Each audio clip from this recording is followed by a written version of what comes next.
আগে কালের কণ্ঠ ফাতা আসিন আর ওহন কালের কণ্ঠ ফাতা নাই কিন্তু হ্যাঁ হন স্মার্ট হয়ে গেছে গা।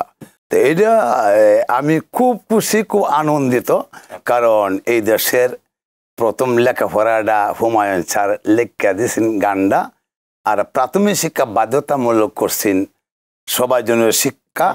হ্যাঁ, আর আমি হেমিলনের বাঁশি বাজায় একদল ফোলাফান স্কুলে নিছিলাম।